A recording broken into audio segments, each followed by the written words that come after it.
오늘 우리에게 주신 하나님의 말씀은 구약성경 신명기 23장 15절에서 25절 말씀입니다.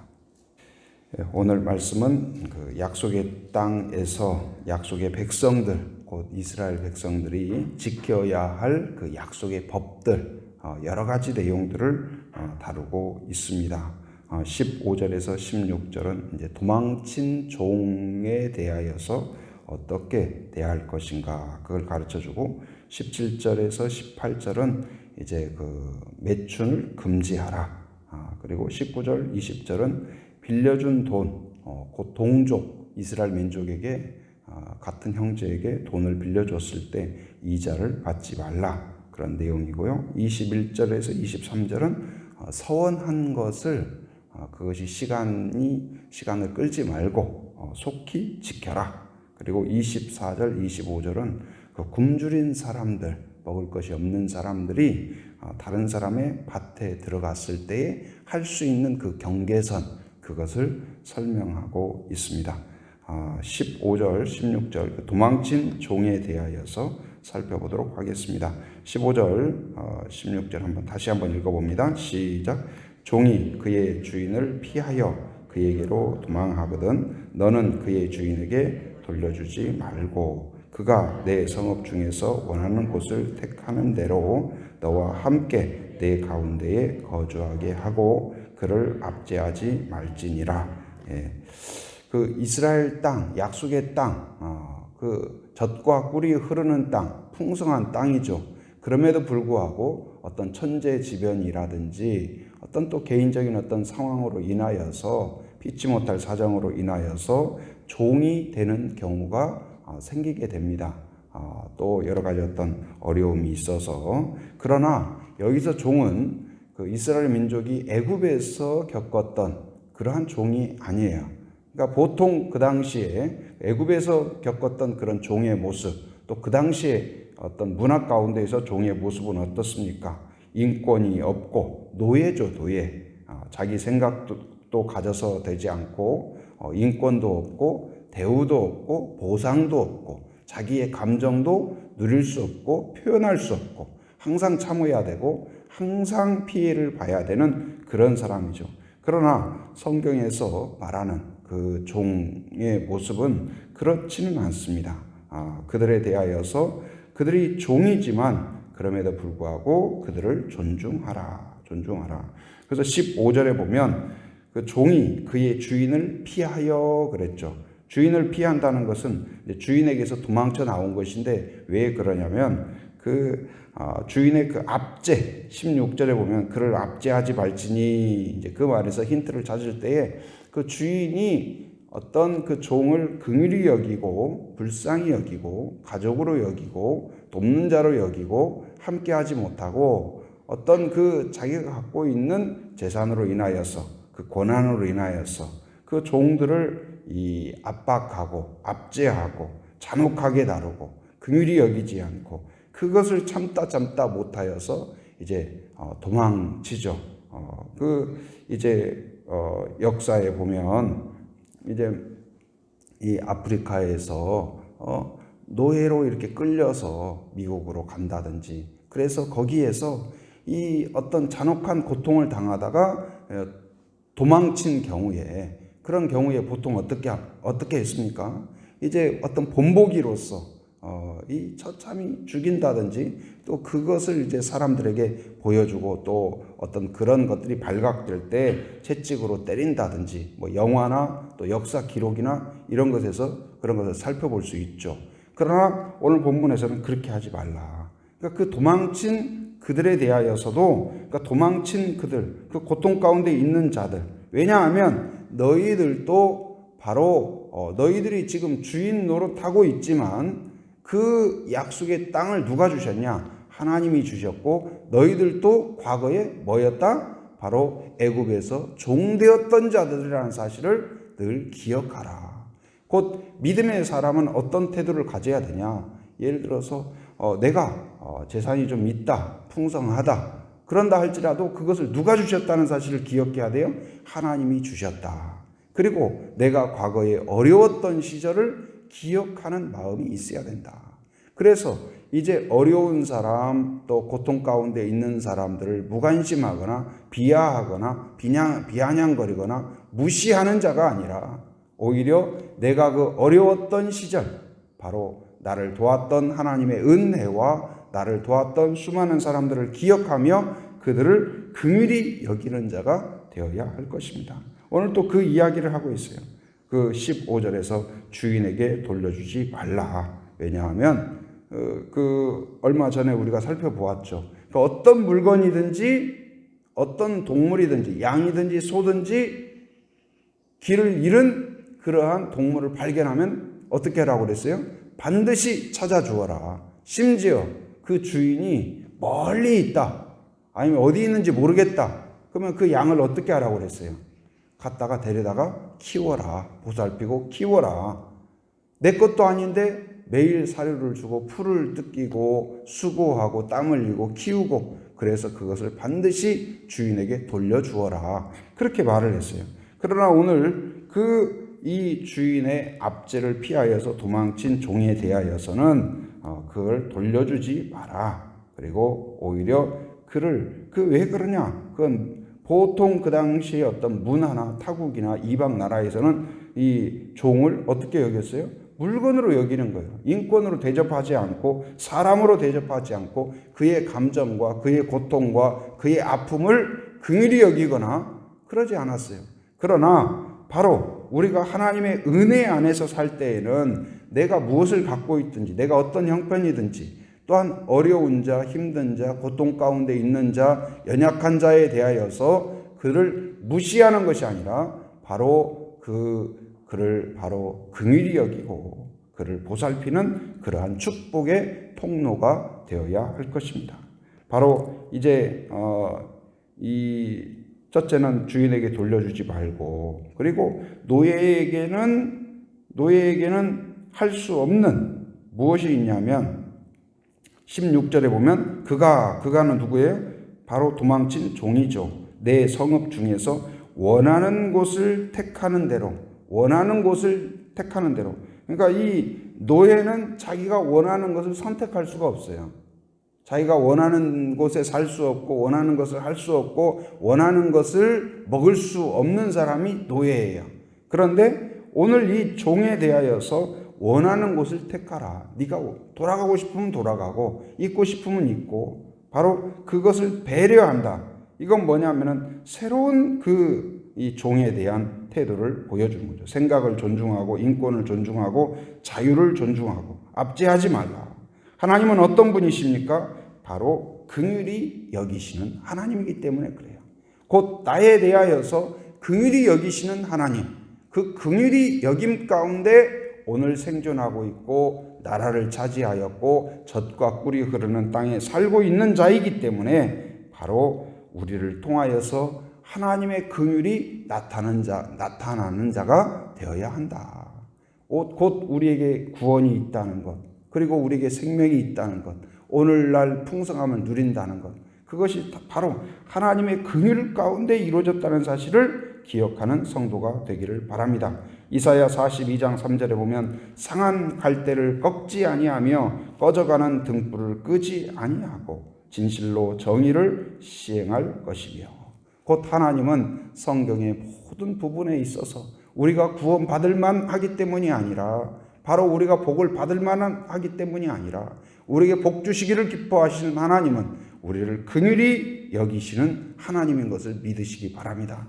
수고하고 무거운 짐진 자들아 다 내게로 오라. 세상은 어떻습니까? 돈 있는 자, 나에게 도움이 되는 자, 나에게 유익이 되는 자, 그런 자를 찾죠. 그러나 하나님은 어때요? 예수님을 우리에게 보내주신 목적이 무엇입니까? 권력 있는 자, 힘 있는 자, 도움이 되는 자, 일꾼이 되는 자를 찾는 것이 아니라 바로 이 죄인된 자, 수고하고 무거운 짐진 자, 내 문제를 해결하지 못하는 자, 그 누구든지 하나님 앞에 나아오라. 누구든지 나아오라. 나와서 하나님을 찾는 자마다 하나님은 긍휼히 여기십니다. 그리고 우리는 그 긍휼을 경험하였고 그 긍휼을 경험하였기에 우리는 바로 내 감정, 내 생각이 아니라 바로 나를 통하여서 하나님의 긍휼이 나타나는 그런 성도가 되어야 할 것입니다. 2007년에 이제 분당에 있는 샘물교회의 단기 선교팀이 아프가니스탄으로 단기 선교를 떠났다가 매우 참 안타까운 그런 상황이 있었죠. 그 중에 일부가 이 시해되는 그런 일이 있었고, 또 그리고 거기에서 이제 이 포로로 잡혀가지고 이 얼굴이 가려지고 토굴 속에 지내고 그 고통을 당했어요. 그럼 일반적으로 그들이 구출되었을 때 그때 얼마나 또 뭐 일반 사람들은 교회에 대해서 비난하고 비하하고 분노하고 혐오하고 그랬죠. 그리고 이제 많은 교회들은 그 상황 가운데에서 내 교회 같은 마음으로 같이 안전을 위해서 기도하고 그랬죠. 그리고 그때 돌아가신 배영규 목사님이 바로 이 제주 영락교회 출신 목사님 아닙니까? 그런데 제가 이제 분당 샘물교회 그 당시에 참여했던 분 중에 몇 분을 그 뒤에도 이제 몇 차례 만날 기회가 있었고, 대화 나눌 기회가 있었고, 또 분당 그 샘물교회 선교관이라든지 그 뒤에 이제 거기에 기념관도 만들어 놓고 해서 접할 기회가 있었어요.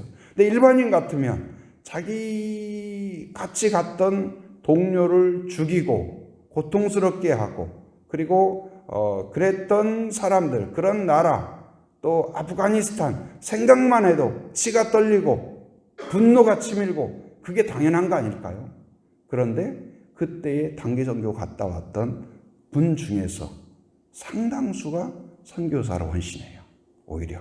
그리고 또 그 중에 일부가 선교지를 어디로 갔냐? 그리스로 갔어요. 그리스로. 왜 그리스로 갔냐? 그리스에 그 당시에 아프가니스탄에서 탈출해서 난민으로 이 유럽 쪽으로 올 때 그 관문처럼 들어오는 곳이 어디냐면 그리스였어요. 그래서 그리스에 가서 그 사람들이 갈 바가 없잖아요. 어디 갈 데가 없잖아요. 그런데 그들이 난민으로 와서 어디 갈 바 없고 먹을 곳이 없고 쉴 곳이 없는 그들을 이제 오면 돌봐주고 또 살펴주고, 그리고 그들이 할 수 있도록 언어를 가르쳐주고 도와주고 그런 센터를 운영하는 그 선교의 상황들을 듣게 되었습니다. 그런 것들이 어떻게 가능할까요? 그게 어떻게 가능할까요? 인간적으로 보면 분노가 치밀고 나를 고통스럽게 했고, 그리고 나와 같은 그 동료를 죽인 그들에 대하여서 어떻게 그렇게 태도를 할 수 있었을까? 그것은 무엇일까요? 바로 그들에 대한 감정이 아니라 뭐예요? 내가 하나님으로부터 긍휼히 여김을 받았다. 나를 긍휼히 여기셨고 나에게 복음을 주신 그 은혜에 대해서 감사하는 마음이 있기 때문에 그러한 긍휼을 표현할 수 있는 것입니다. 바로 이제 한국도 이제 세계적으로 인정받는 경제 대국이 되었고, 또 문화적으로도 이제 그 세계적인 나라가 되었죠. 여러 면에서 우리나라 안에만 있을 때는 모르지만 해외여행을 다녀봐도 우리나라처럼 깨끗하고 안전하고 풍성한 나라가 흔치가 않아요. 그래서 이제 이 과거에는 아메리칸 드림, 그래서 미국으로 이민을 간다든지 꿈을 안고 가는 그런 경우가 있었죠. 그런데 그런 것처럼 이제 세계 곳곳에 많은 나라에서, 심지어 아프리카 저 머나먼 나라에서까지도 한국에 와가지고 꿈을 이루고자 그렇습니다. 그래서 우리도 흔하게 볼 수 있는 것이 지금 과거와는 다르게 식당에 가도 외국인들이 있고, 어디를 가든지 공사 현장, 또 공장, 또 농장 이런 데에 많은 사람들이 와 있어요. 그런데 그들에 대하여서 또 간간히 뉴스에 보면은 그들이 어떤 불법 체류라든지 어떤 약점이 있죠. 그러다 보니까 그걸 이용해 가지고 또 급여를 주지 않는다든지 어떤 이 인권 그런 것을 제대로 대우하지 않는다든지 그런 사례들이 간간히 있죠. 그러나 우리가 기독교인으로서, 성도로서 우리가 어떤 자세를 가져야 될까요? 바로 그들이 언어가 다르고 우리에게 뭔가 도움을 받기 위해서, 꿈을 이루기 위해서 들어왔지만 약점이 있을 수도 있지만, 연약한 점이 있지만, 오늘 바로 말씀처럼 도망친 그들 어떤 그 약점이 있죠. 그 어려움이 있어요. 한계가 있어요. 그런데 그것을 노출시키고 문제화시키고 그런 것이 아니라 바로 그들을 보호해주고 돌봐주고 살게 해주고 그것을 하나님이 긍휼히 여기신다. 오히려 그것을 복을 주신다. 바로 하나님은 누구를 찾으실까요? 긍휼히 여기는 자를 찾으신 줄 믿으시기 바랍니다. 왜냐하면 하나님은 긍휼히 여기시는 하나님이기 때문에 그래요. 우리를 통하여서 누군가를 연약함 가운데 빠져 있는 자, 문제 가운데 있는 자, 고통 가운데 있는 자, 해결하지 못하는 자, 나에게 도움이 안 되는 사람, 그런데 그를 긍휼히 여기고 예수님을 생각하면서 긍휼히 여김 받은 것을 기억하면서 긍휼히 여기는 자를 하나님이 기억하시고 그에게 오히려 더 큰 은혜로 긍휼히 여기실 줄 믿습니다. 그래서 최고의 복은 무엇이냐? 내 노력으로 뭔가를 성취하는 사람이 아니라 바로 하나님의 긍휼이 있는 자가 복받은 사람이에요. 그래서 과거에 그 수도사들이 기도할 때 그렇게 기도했다고 그래요. 하나님의 아들 예수 그리스도여 저를 긍휼히 여기소서. 그리고 누군가 자녀가 정말로 내 뜻대로 안 돼요. 하나님을 거부해요. 하나님을 알지 못해요. 그리고 깨닫지 못해요. 그때 말을 해도 안 돼요. 매를 들 나이도 아니에요. 어떻게 통제할 수가 없어요. 그때 어떻게 기도했냐? 자기 아들 이름을 들으면서 하나님의 아들 예수 그리스도여 불쌍한 누구누구를 긍휼히 여기소서. 이 기도를 100번, 1000번, 500번 이렇게 기도하는 거예요. 그래서 신학교에서 제가 그 강의를 듣고 저도 한번 해봤어요. 저 자신을 향하여서 하나님의 아들 예수 그리스도여 저를 긍휼히 여기소서. 근데요 이게 신기하더라고요. 그것을 한 번 하고 2번 하고 3번 하고 10번 하고 100번 하고 하니까요 마음속에 진짜 그 어떤 하나님의 큰 은혜가 있어요. 그리고 누군가를 내 중보기도 대상을 품고 우리가 중보기도 하더라도 그냥 한번 싹 하고 지나가잖아요. 근데 한 사람을 품고 자녀를 품던 아니면 복음을 받아들이지 못하는 그 어떤 가족 중에 누가 있잖아요. 그걸 아무리 설명해도 듣지 않고 얼마나 또 혐오하고 그런 말 하려면 오지도 마십시오. 그런단 말이에요. 말로 되지 않고 뭘로도 되지 않는데 바로 성령의 역사가 있도록 하나님의 아들 예수 그리스도여 그를 긍휼히 여기소서. 그를 생각하면서 100번 500번 기도하면 내 안에 어떤 간절함이 생겨요. 성령이 주시는 은혜가 있어요. 그래서 이 긍휼만큼 누군가가 변화되는 것은 우리의 언변이 아니라 우리의 어떤 실력이 아니라 바로 하나님의 사랑을 담은 긍휼이 그의 마음 가운데 닿을 때 역사가 일어난다. 곧 교회의 능력은 바로 크기나 규모에 있는 것이 아니라 하나님의 긍휼을 나타내는 축복의 통로가 될 때 그 가운데 능력이 나타날 줄 믿습니다. 예수님의 인격은 무엇일까요? 바로 하나님의 긍휼을 나타내는 거예요. 여러분의 얼굴에서, 여러분의 손길에서, 여러분의 발걸음에서 하나님의 그 우리를 긍휼히 여기신 그 긍휼히 여기심이 나타나는 그런 성도가 되기를 주님의 이름으로 축원합니다. 은혜로우신 아버지 하나님 감사합니다. 오늘 또 새 아침을 우리에게 허락하여 주심 감사합니다. 새 아침을 주 안에서 시작하오니 오늘 또 온전히 다스려 주시옵소서.